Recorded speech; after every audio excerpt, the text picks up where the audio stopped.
mengulas sisi lain dari seorang pemimpin. Ada kisah, track record, hingga kebijakan. Kita akan menggali sosok profil narasumber di setiap episodenya.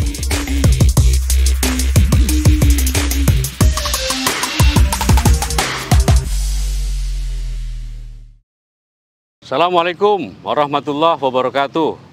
Pemirsa Banten TV, bertemu kembali dalam acara program Mengenal Lebih Dekat, Melekat Banten TV bersama saya Eko Supriyatno. Pada kali ini kita akan wawancara eksklusif secara spesial bersama Wali Kota Cilegon, yaitu Bapak Heldy Gustian. Ada sebuah diksi mengatakan bahwa memimpin adalah mengajak. Mengajak adalah butuh sebuah keterlibatan. Keterlibatan adalah butuh sebuah cerita yang menggugah. Cerita yang menggugah itu lahir dari mendengar. Pada kesempatan ini kita akan menggali secara detail cerita-cerita menggugah dari Wali Kota Cilegon. Mari kita simak. Nel, lu tolong ituin aja tuh Nel, yang ini Nel. Assalamualaikum, Pak Wali. Waalaikumsalam. Sehat, Eko, Pak Wali. gimana kabar? Sehat, gimana kabar? Sehat, Bapak. Iya. Iya. Kang. Iya, kita Iya, Pak. Iya, ngobrol sini aja nih, lebih enak nih. Gimana Pak Eko, ada bisa dibantu? Terima kasih sudah Iya. menerima kami Banten TV. Alhamdulillah. Tadi pagi Bapak viral mendapatkan penghargaan Oh. LMDikti ya. Ya, alhamdulillahirrahmanirrahim. Tadi pagi memang kami diundang spesial Dikti ya. Jadi untuk perguruan tinggi negeri. Ya, alhamdulillah kurang lebih penghargaan itu dari Banten dan dari Jawa Barat. Jawa Barat. Oke. Ya. Jadi kalau se-Banten yang maju cuma Cilegon doang. Oke, Ya, keren. dapat silver winner. Tapi kalau Banten dan Jawa Barat ya kita dapat silver. Mantap. Yang dapat goldnya adalah Indramayu. Indramayu. Ya. Kemudian dapat silvernya adalah Purwakarta. Jadi diapit di antara Ibu Bupati. Mantap. Gitu kan. Wali kotanya tengah-tengah gitu ya. Kita sapa dulu Pak Wali ya. Oh iya. Assalamualaikum warahmatullahi wabarakatuh. Waalaikumsalam. Pemirsa Banten TV, ketemu kembali dalam acara Melekat Mengenal Lebih Dekat. Kali ini kita akan wawancara eksklusif, wawancara spesial khusus Kepala Daerah, yaitu beliau adalah Wali Kota Cilegon, Pak Heldy Gustian. Berikan aplaus untuk beliau. Ya. Assalamualaikum warahmatullahi wabarakatuh. Ini apa nih Pak Wali? Rumah dinas? Ya, ini rumah dinas wali kota, ini ada gazebo-nya, ini bangunan kurang lebih 1.800-an kalau tidak salah seperti itu ya. Karena udah banyak dipakai. Dulu kan pernah ada sejarah di Cilegon ini kan pernah ada namanya Geger Cilegon, nggak pernah ada geger-geger lain di Indonesia selain Geger Cilegon ya. Jadi memang peristiwanya sangat heroik. Kemarin kami juga baru ke Manado, Ya. karena disebut dengan Geger Cilegon ini konon katanya Belanda mati 100% hanya di kota Cilegon. Dan dampak daripada itu 99 ulama dibuang ke seluruh Indonesia. Betul. Termasuk buyut kami juga dibuang ke Manado. Betul. Makanya kemarin kami napak tilas ke Manado sehubungan dengan adanya usulan pahlawan nasional dari kota Cilegon yaitu Ki Wasit sama Kiai Haji Arsyad Awil. Di Manado ada masjidnya bagaimana mereka dibuang dari mulai kemah, Ya. terus kemudian di penjara di kemah, di air mandi, di perjalanannya. Ya. Kita kemarin sudah ikuti dan ada 11 orang di sana yang dibuang, termasuk di Jaton juga kita melihat dan hebatnya satu aja. Apa itu Pak? Dari data-data yang kita lihat, koran 1889 Ya. sudah ada nama tokoh-tokoh pejuang Geger Cilegon. Wih. Ada korannya. Nih, luar biasa nih ya. Iya, iya. Kalau kita lihat di sini kan ini sejarah ya. Betul Pak Wali. Ini koran tuh. Tanggal 1889. Iya. 25 Juni. Juni. Iya, iya. Nah, Batavia. Siap. Nah, itu buyut kami, Muhammad Arsyad Awil. Wih. Ada di sini. Nah, terus kemudian koran yang ini juga ada tuh. Tuh. Boleh. 15 Juni juga ada Arsyad Awil juga kan? Nah, banyak. Jadi ini juga ada 15 Juni juga nih tadi nih. Sorry. Wali, kita ngopi lah. Ya. Izinkan kami ngopi. Oke. Yuk kita ngopi di dalam aja. Lebih enak ya. Biasa tempat ngopinya di sini Siap, nih. siap.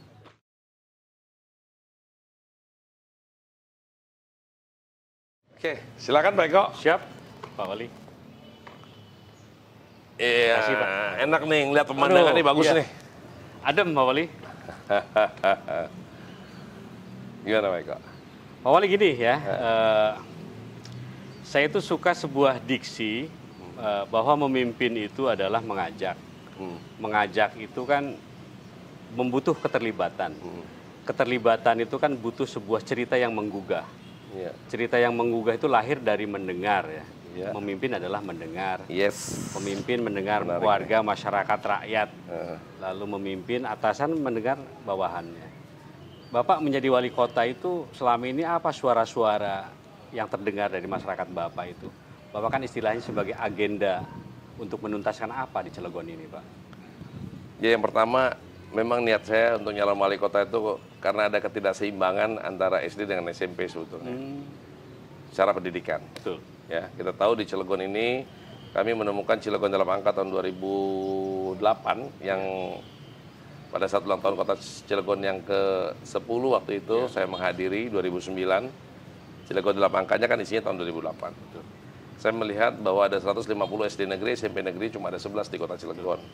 Kemudian saya mengilustrasikan kalau 150 SD negeri kali 2 kelas, kelas 6-nya kali 30 murid berarti 9.000 orang Cilegon lulus. Betul. SD. Betul. Daya tampung kita cuma 11 SMP negeri. Kalau 11 kita kalikan 10 kelas 1-nya, kayaknya nggak mungkin. Betul. Tapi nggak apa-apa, kali 30 murid 3.300 orang yang bisa diterima. 5.700-nya mau kemana? Betul, betul. Nah, perjalanan itulah, dasar itulah menjadi bagaimana adanya azas keadilan karena ini perintah Undang-Undang Dasar tahun 1945 di dalam pembukaannya mencerdaskan kehidupan bangsa, alinea keempat. Pasal 31 ayat 1, setiap warga negara berhak mendapatkan pendidikan. Nah, itulah kami berjuang karena ingat kakek saya pernah mengatakan kepada saya, salah satu perwakilan Banten pada saat kemerdekaan Republik Indonesia, beliau hadir ya mewakili Banten, yaitu Tubagus Haji Sabihis ya dari Anyer beliau ini. Terus kemudian saya berjuang lah 2010 nyalon, independen gagal. Perseorangan, Pak ya? Perseorangan, iya. coba dulu. Ya 2010, kan? Pak? 2010. Iya. 2015 kemudian nyalon, tapi nggak dapat partai. Betul, betul. Nah, 2016 saya bilang harus masuk partai. Betul. Dan saya pengen partai baru, karena saya pengen lihat suara saya. Bapak dari DPC menjadi ketua DPW ya hari ini? DPD waktu itu istilah kita. Tapi partai itu kan sudah DPD, Partai Berkarya. Partai kan sudah tidak masuk lagi itu. Oh iya. Ya kan dulu kan saya prinsipnya adalah partai baru, kita berjuang bersama. Alhamdulillah dapat 10 kursi di Provinsi Banten, di mana kami bermain, yaitu 4 di Cilegon, 4 Kabupaten Serang, 1 di Provinsi Banten, dan 1 di Kota Serang. Ya. Nah, ini ada tiket saya nanti ke depan. Karena prinsip saya dulu, jadikan paus di kolam yang kecil. Suatu saat saya harus jadikan paus di lautan yang luas. Ini prinsip aja.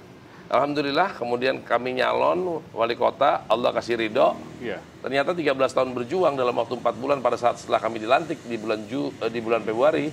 Di bulan Juni kita sudah ada penerimaan dan statusnya sudah ada. Sekarang sudah ada SMP Negeri 12 di Purwakarta, 13 di Jombang, 14 di Citangkil, dan 15 di Grogol. Kenapa? Karena kan sekarang sistem zonasi. Betul, betul. Ya Pak Eko, di Purwakarta ini ada 16 SD negeri, SMP negerinya nggak ada sama sekali. Betul, betul. Bayangin tuh sebelum Indonesia merdeka Dan saya sampai... potong sedikit, Pak. Yang kerennya Bapak itu memotong terah yang 20 tahun berkuasa. Wah, ngalah. Nah itu apa itu Pak ininya? Kan orang sukses itu biasanya tahu proses. Betul. Ini adalah bagian daripada proses selama 13 tahun. Iya, iya. Ya kan? Biasanya orang gagal banyak protes. Betul. Nah, saya mau berproses aja apa adanya. Karena kan basically saya seorang marketing. Betul. Marketing itu kan melayani, bukan dilayani. Ya, dari customer yang mau marah kayak gimana pun udah biasa bagi kami kan begitu. Nah, alhamdulillah sekarang sudah ada 4 SMP negeri lah intinya itu. Pak Wali sedikit ya. Jadi kalau publik itu melihat Pak Wali itu kan gabungan antara reformis, intelektual, manajerial, profesional. Yeah. Kalau saya baca cerita yang menggugah Pak Wali itu dulunya jualan es lilin, itu benar Pak Wali ya. Lalu kuliah sablon ya, ayah bioskop ya. Jadi gini, saya dilahirkan di Cilegon. Iya, iya. Tanggal 31 Agustus 1970 di Jombang Kali. Tanggal 31 bulan 8 tahun 1970. Bertepatan dengan hari Krakatau Steel dilahirkan. Oh itu ya. Makanya saya juga ada kebetulan ya? Nggak ada kebetulan dalam Islam.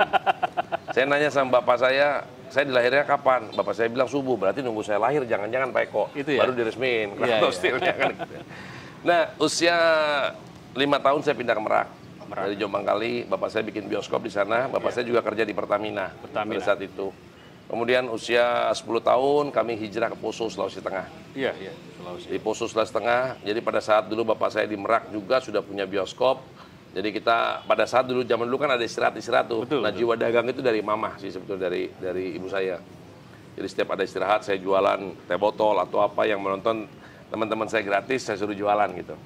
Nah, pada saat saya ke Poso, bapak saya itu menjadi kepala depot Pertamina, anak pejabat lah pada tahun 80. Nah, di satu kampung itu, di Maengko namanya, itu nggak ada punya kulkas pada saat itu. Maka saya mencoba lah gitu. Jadi, jualan itu? Jadi bos, bukan saya yang jualan. Bos ya. Panggil teman-teman, pagi diisi, sore suruh nyetor gitu kan. Kemudian pada tahun 83, ya. Saya menentukan sikap sama bapak saya bilang saya tidak mau dan saya bukan tidak suka menjadi anak seorang pejabat, tapi saya bilang kalau saya selalu difasilitasi saya tidak akan pernah jadi apa-apa. Karena bagi saya yang pejabat papa saya, bukan Betul. saya. Maka saya meminta papa saya untuk saya dikoskan di Jakarta. Maka 83 kami hijrah ke Jakarta. Karena bagi saya yang pejabat papa saya, bukan Betul. saya. Maka saya meminta papa saya untuk saya dikoskan di Jakarta. Maka 83 kami hijrah ke Jakarta. SMP loh, kelas 1, SMP, semester 2. Jadi bapak saya dari Poso pindah ke Sibolga. Iya, iya. Dari Sibolga pindah ke Papua. Ya, Jayapura. Dari Papua pindah ke Balongan, pensiun Surabaya. Nah, Bapak putra satu-satunya, yang laki-laki. lainnya perempuan? Iya, betul. Ada saya 4 perempuan semua. Jadi saya sebagai sebagai figur laki-laki dalam keluarga saya harus memberikan contoh kepada adik saya harus berhasil dalam hidup ini. Kalau sekarang bapak saya berhasil, itu bapak saya bukan saya. Betul, Pak. Akhirnya saya kos di Jakarta, ngaku anak kapten kapal, jualan jam dari Pasar Uler dulu. Betul. Pernah ngaku sama tante, papa saya habis turun kapal, beli dong jamnya gitu. Karena dulu anak kos kan pakai wesel, nggak pakai banking, susah kita.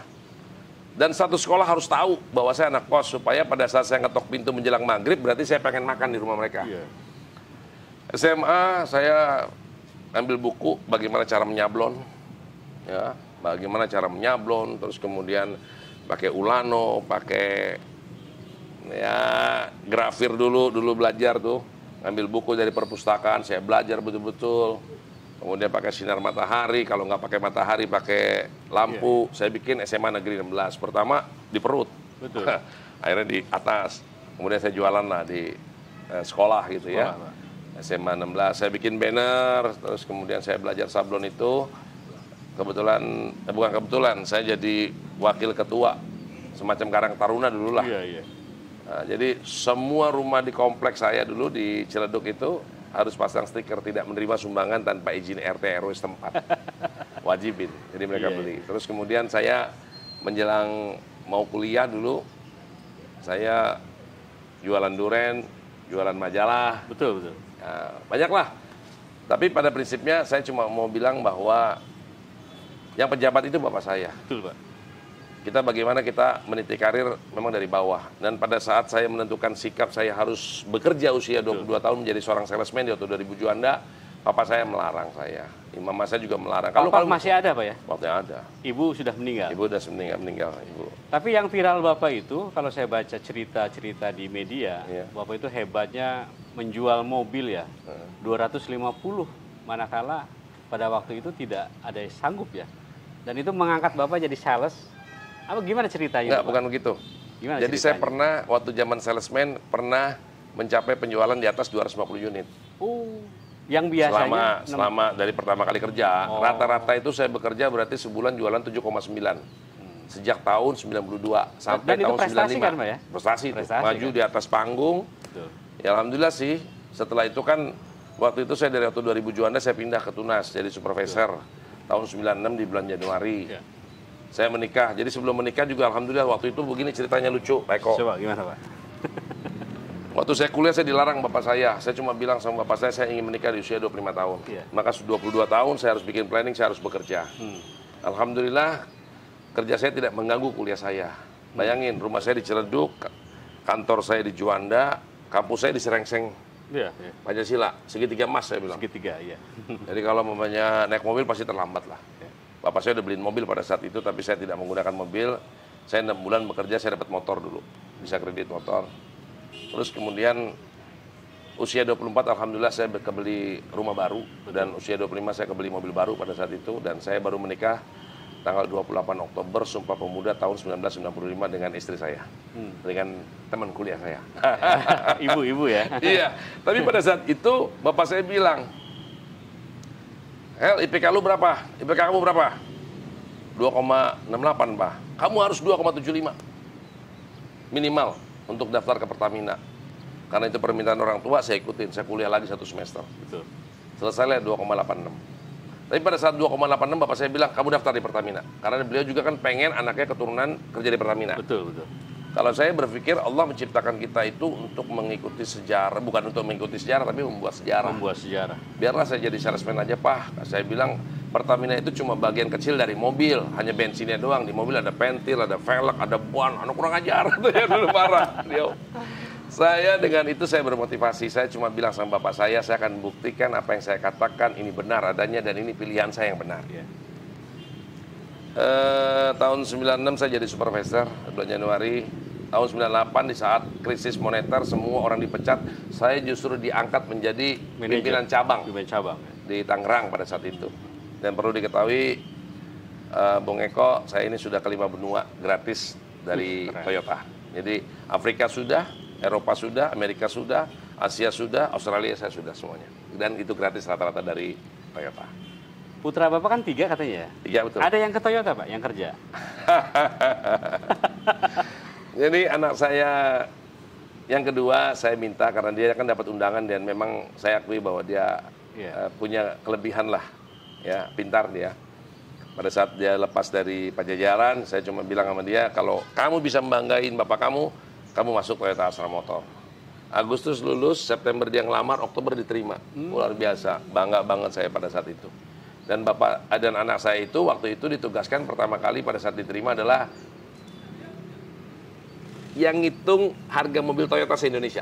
Itu. Kalau dulu bapaknya jualan mobil, ini anaknya ngitung mobilnya ini harganya berapa gitu kan. Itu kita bangga mewarisi ayahnya ya. Tapi kalau sekarang kan mungkin ceritanya beda lagi kan gitu ya. Pak Wali, selain Pak Wali ini kan suka otomotif ya. Saya lihat jejak organisasi Pak Wali itu misalkan Suara Hati ya.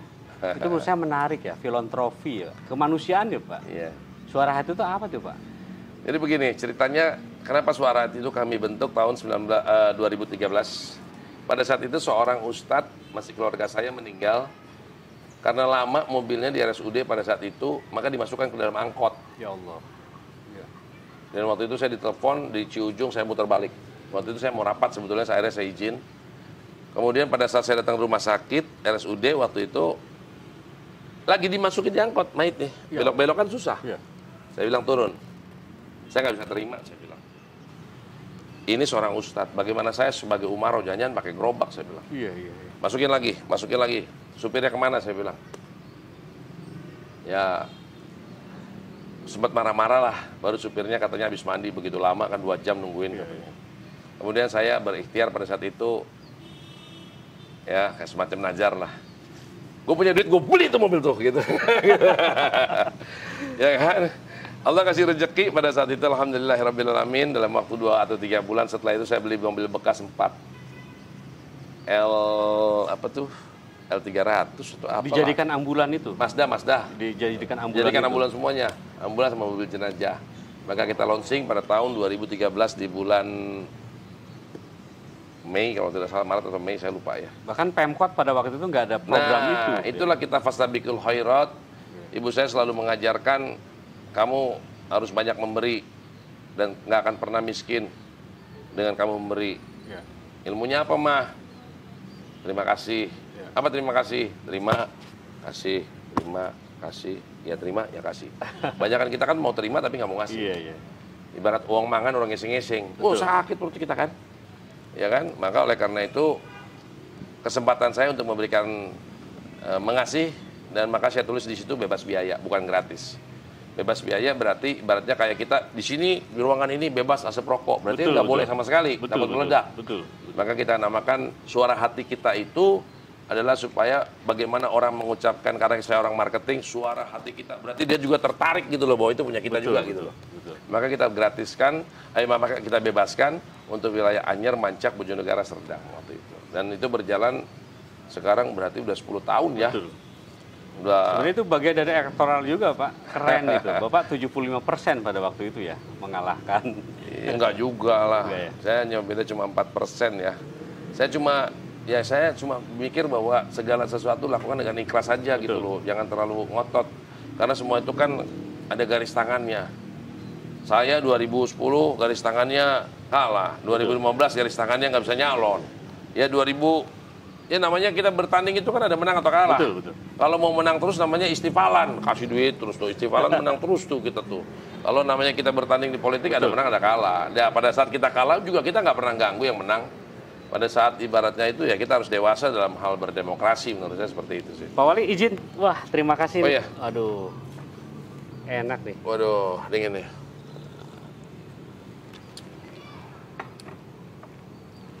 Pak Wali izin, kita agak lebih mendalam nih kita diskusi ini Pak Wali. Ya, gimana Mas Eka, Bung Eka? Misalkan gini, ada 14.327 perusahaan Pak Wali di Banten ini. 14.000. Iya, yang mencengangkan itu Cilegon itu selalu bertengger ranking kedua pengangguran katanya di media. Iya benar. Itu kan? Benar. Gitu.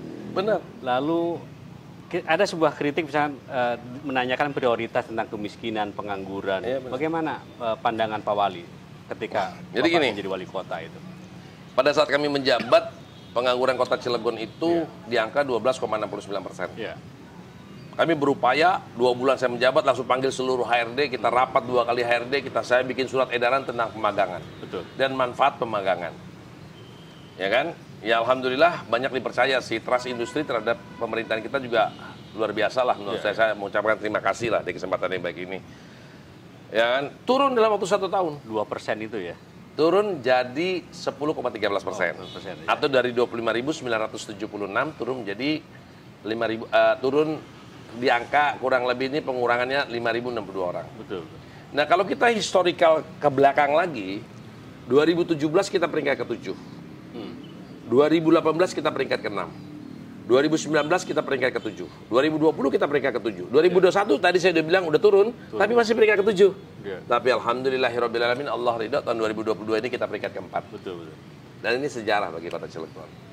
Kemudian yang terjadi masalah adalah Gini rasio kita. Gini rasio itu adalah jurang antara si kaya dengan si miskin lah. Ketimpangan di situ. Ya, secara perekonomian, secara daya beli. Artinya begini, yang kaya banget, yang miskin banget. Nah, angka-angka ini saya lihat kita peringkat ke-8 pada saat itu.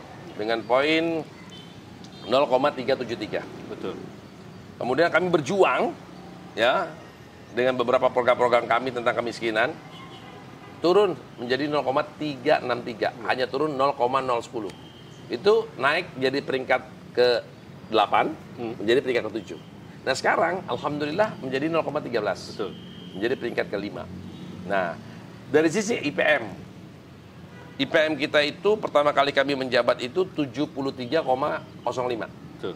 Setahun kami menjabat, menjadi 73,35. Sekarang menjadi 74. Artinya, trust masyarakat terhadap pendidikan, terhadap kesehatan. Pendidikan kan kita kan berikan beasiswa full sarjana. 4 SMP sudah kita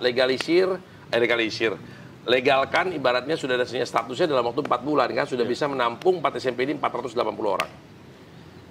Guru-guru sudah kita tingkatkan honornya dari 450 menjadi 675, di atas 10 tahun kita naikkan 1 juta rupiah, guru-guru yang di atas gunung kita tambahin insentifnya lagi 500 ribu, kepala sekolahnya 1 juta rupiah setiap bulan, kemudian kenaikan penilik 3 juta rupiah per orang, pengawas 1 juta rupiah per orang, guru-guru ngaji, madrasah, ibtidaiyah, sanawiyah, dari semula hibah kita 22 miliar menjadi 33 miliar. Trust masyarakat meningkat terhadap pendidikan. LKS sekarang kita gratiskan. Ya, artinya tidak ada lagi biaya-biaya LKS dan yang lainnya. Nah ini meningkat nih. Kemudian dari sisi kesehatan, pada saat yang namanya kami menjabat, UHC kami hanya 83%. UHC itu Universal Health Coverage. Jadi orang yang ber-BPJS di kota Cilegon itu dihitung baru 83%. Betul. Maka kami berangkat ke Bantaeng, belajar di Bantaeng, rumah sakit. Pak Nurdin Halid? Belum. Oh, belum ya? Sesudah. Sudah ya, sudah. Sekarang selesai. Iwang teman saya, Ciwang teman saya sekarang. Iya. Masih anak muda dia. Terus kemudian kita belajar, setelah belajar kita balik lagi, minta bantuan provinsi, minta bantuan pusat, minta bantuan industri, semuanya kita bekerja sama, alhamdulillah. Iya. Sampai dengan hari ini sudah 97,71%. Wah, keren. Bedanya apa? Dulu waktu 83%, orang yang tidak memiliki BPJS masuk rumah sakit, bingung rumah sakit. Betul. Dibantuin siapa yang bayar? Nggak dibantuin takut kenapa-napa. Karena BPJS-nya baru berproses kurang lebih 14 hari. Betul. Makanya tagihan rumah sakit kita ratusan juta. Ditambah lagi Basnas yang bayar. Nah, dengan 97,71%, maka bagi orang Cilegon yang tidak memiliki BPJS, atau yang BPJS-nya, mohon maaf, tidak terbayar lagi, cukup hanya menggunakan KTP, mereka dirawat dulu, sambil BPJS-nya jadi 3 kali 24 jam. Menarik kan? Menarik, Pak. Hari kita utamain itu. Betul. Kemudian bagi orang Cilegon yang keluar kota mungkin BPJS-nya lupa, biasanya kan bayarnya umum. Iya. Wah, pakai KTP aja, NIK-nya itu udah terdaftar di BPJS. Kemudian daya beli kita kan bagus, inflasi kita juga bagus kemarin. Alhamdulillahirrahmanirrahim. Keren, Bapak. Itu bagi kami itu keberpihakan kepada rakyat. Ya. Insya Allah. Pak Wali, Salah-salah persepsi aja. ini lain lagi ya. Jadi kalau persoalan klasik birokrasi itu kan di mana-mana 4, Pak Wali ya. Pertama itu kalau ditanya pemerintahan birokrasi itu nggak ada persoalan. Tapi kalau ditelaah itu bobrok itu Pak Wali. Butuh inovasi dan terobosan. Iya. Kedua, Pak Wali ini kan jejak pemimpin hebat saya lihat ya. Amin. Bagaimana mendobrak birokrasi yang ribet itu Pak Wali. Iya. Lalu yang ketiga misalkan konsep pembangunan kan ada 2, ada pemerataan, ada prioritas. Pak Wali tentunya tadi saya lihat lebih kepada prioritas ya. Iya. Terakhir ini Pak Wali, permisi terhadap korupsi nih Pak Wali. Iya. Bagaimana pandangan Pak Wali tentang 4 persoalan klasik itu? Ya, yang pertama, ya kita nggak usah nutup-nutupin lah. Kalau Cilegon ini kan memang pernah terjadi hal itu gitu loh. Iya. Ya kan pada saat kami masuk juga kan ada beberapa kepala dinas juga yang akhirnya kena juga. Betul. Kemudian BPRS juga kan kemarin kan sempat ribut-ribut juga ya. Betul. Ya kami ingin bagaimana hidup satu kali itu punya manfaat lah. Menurut saya bagaimana kita memprioritaskan janji-janji kampanye kami terlebih dahulu. Siap. Ya kan. Kemudian yang kedua adalah bagaimana Cilegon itu bisa dikenal oleh masyarakat. Iya. Luas, bukan hanya kota Cilegon saja. Sebagai contoh begini, sampah, pernah dengar sampah nggak? Oh iya. Ini kan salah satu inovasi yang dimana setiap daerah biasanya permasalahannya adalah permasalahan sampah. Setiap beli tanah, diisi sampah. Beli tanah, diisi sampah. Sampai kapan selesai? Maka pada saat bulan April kami manggil PLTU, Agustus MOU, November kita bikin pabrik kecil dengan kapasitas 1,6 ton per hari. Desember kita launching pabriknya kecil. Di apa nih Pak? Di Bagendung. Bagendung. Gitu. Bentuknya Iya, adalah betul. co-firing, bahan bakar pendamping batu bara. Keren tuh Pak. Nah, karena ini sesuai dengan Perpres 35 2018, Presiden Jokowi sudah menunjuk 12 kabupaten kota se-Indonesia dengan situasi Covid tidak berjalan, peluang ini yang kita tangkap sebetulnya. Kurang lebih hampir 10 miliar pembangunannya. Dan pabrik sampah Kota Cilegon ini pertama kali dan terbesar se-Indonesia. Ya. Dalam bentuk co-firing. Oh. Ya, karena harga 1 ton sampah di Kota Cilegon sama dengan harga 1 ton batu bara. Ya. Kan menarik tuh. Sehingga kabupaten kota lain belajar ke Kota Cilegon, termasuk kemarin alhamdulillah Pak Dias Hendro Priyono datang selaku staf presiden kepresidenan, staf khusus presiden datang, berikut dengan Jakpro. Jakpro itu kan BUMD terbesar di Jakarta. Iya. Belajar ke Kota Cilegon, termasuk kabupaten kota lain banyak lah, ada 27 kurang lebih lah yang memang sudah belajar kepada kami. Nah, alhamdulillah kami dapat bantuan lagi dari Bank Dunia 100 miliar. Kita nanti di bulan Agustus ini kemungkinan proyek ini kurang lebih 1 hektar dengan kapasitas 200 ton per hari. Ya, kalau tadi 30 ton dari PLN, ini 200 ton. Kelihatannya Chandra Asri juga mau bantu kita dengan angka kurang lebih 20 ton juga. Jadi kemungkinan besar 2025 prediksi saya Kota Cilegon satu-satunya kota se-Indonesia mungkin yang kekurangan sampah. Itu ya. Iya. Dan sekarang Serang juga udah buang sampahnya ke Cilegon sekarang. Tanya aja kalau nggak percaya. Ya kan? Nah, seperti itu. Jadi artinya sampah ini kan ya kita bisa menjalankan ya, kebersihan itu kan bagian daripada iman kan gitu ya. Artinya menariklah sampah inilah, banyak orang yang belajar sampah. Pak Wali, itu jejak impresi Pak Wali itu tidak dimiliki kepala daerah lain loh, ketika tadi bagaimana koneksi ya Iya. dengan pusat gitu kan. Tips Dalam dunia marketing, saya dilatih cuma ada dua yang saya nggak tahu. Yang pertama tidak tahu malu, yang kedua tidak tahu diri. Selesai masalah. Jadi kita tidak pernah membatasi diri kita sendiri ya, apa adanya aja saya. Yang penting kita benar ngobrol, yang penting kita berupaya tidak membohongi orang, yang penting kita apa adanya, ya Allah yang dilihat lah. Menurut saya seperti itu. Masuk JLS juga alhamdulillah, insya Allah kita dapat bantuan pusat 167 miliar. Kemarin kita udah rapat-rapat juga. Ya intinya kami ingin APBD Kota Cilegon ini untuk rakyat Cilegon. Selebihnya kami berupaya untuk mendapatkan sesuatu yang bisa membangun Cilegon dengan dana pusat. Betul. Karena seyogyanya Cilegon ini kan cukup kaya. Kita punya 250 industri, Betul. 109 PMA di dalamnya. Tapi tadi pengangguran kita paling banyak sudah terobati, kan gitu kan. Kemiskinan kita sudah mulai turun. Dari angka 4,24 turun menjadi 3,64 sekarang. Peringkat kedua kemiskinannya. Tapi gini rasio kita dari 8 menuju ke IPM kita naik tertinggi seprovinsi Banten. Tingkat kota ya kemarin ya. 0,6 kalau tidak salah kenaikannya itu. Jadi kita cukup tinggi banget. Terus angka harapan hidup, angka harapan sekolah di Kota Cilegon semua sudah mulai naik lah. Ya kita berterima kasih lah, karena ya kan hidup ini kan, mohon maaf, cari mati kan, untuk mati kan. Bagaimana kan semua orang pengen masuk surga. Nah gimana kebijakan seorang wali kota, seorang pimpinan apapun, itu apabila untuk kepentingan masyarakat, ya kata Kiai, pahalanya sama dengan 70.000 salat sunnah kan gitu. Ya mudah-mudahan kita banyak pahala nyari pahala aja lah. Pak Wali, sesuai dengan tema melekat hari ini kan, antara visi dan nyali ya. Jadi visi itu kan bagaimana mentransformasikan gagasan baru Pak Wali melalui kekuasaan. Di satu sisi Pak Wali tentu butuh sebuah keberanian progresif, radikal. Maksudnya gini Pak Wali, apa yang membuat greget gila nanti, apa yang imajinasi Pak Wali itu apa sih tentang Cilegon ini ke depan? Imajinasinya untuk apa? Pak Wali kan sekarang sudah jadi wali kota nih. Ingin seperti apa Cilegon itu? Ya saya membiasakan belajar dengan surat As-Saff ayat 2 dan 3. Ya ayyuhalladzina amanu lima taquluna ma la taf'alun, wahai orang-orang beriman, kenapa kamu berkata-kata tapi kamu tidak melakukannya? Ayat ketiga berbunyi kabura maqtan indallahi an taqulu ma la taf'alun, bahwa Allah sangat benci dengan orang-orang yang ngoceh doang, ngomong doang tapi tidak melakukannya. Nah, yang pertama saya harus jadi orang yang berbeda, something different. Saya nggak mau sama dengan orang lain. Saya nggak mau jadi orang pasaran. Ide-ide kreatif ini harus kita pikirkan bersama. Seperti tadi kan sampah.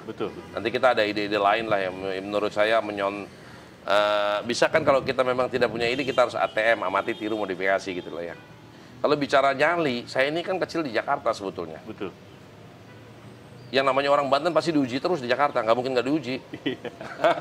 Ya kan? Nah, kita besarkan dari sana gitu loh. Tapi karena kita basically-nya adalah seorang marketing sejati yang harus menerima kritikan, ya biasalah. Dikritik ini, yang namanya manusia itu, kita berbuat baik pun, kalau dia nggak suka sama kita, ya kita dianggapnya jelek terus, nggak apa-apa itu mah. Kan kita kan bukan alat pemuas. Nah, kalau kita bicara imajinasi apa, ya kita pengen jadi kota Cilegon ini kota modern, semua serba katakanlah adaptif terhadap teknologi.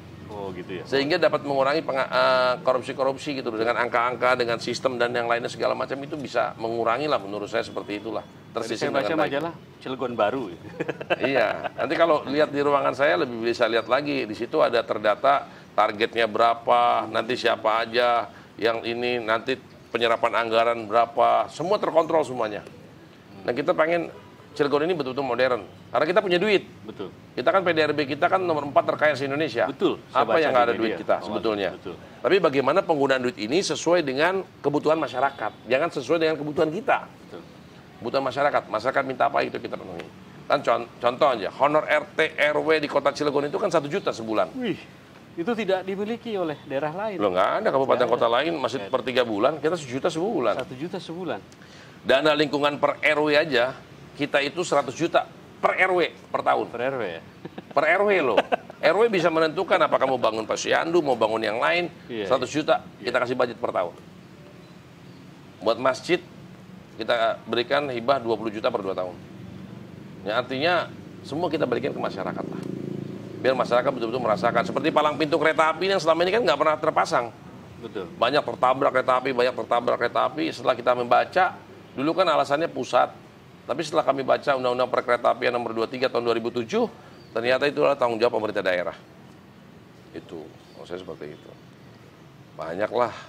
Tapi kami masih banyak kekurangan lah ya, karena kita manusia biasa, saya bukan siapa-siapa dan saya bukan apa-apa. Kami hanya minta doa kepada seluruh masyarakat Kota Cilegon, doain pemerintah Kota Cilegonnya. Agar supaya jikalau masyarakat semuanya bisa mendoakan kami, insya Allah baldatun thayyibatun wa rabbun ghafur bisa terwujud di Kota Cilegon yang kita cintai. Pak Wali gini kan, dari visi itu kan sebenarnya tuh ujung-ujungnya adalah optimisme publik ya. Ya. Selama ini Pak Wali melihat tantangan terberat ketika menjadi wali kota itu apa sih Pak? Tantangan beratnya apa? Gitu? Tentu kan ada tantangan berat.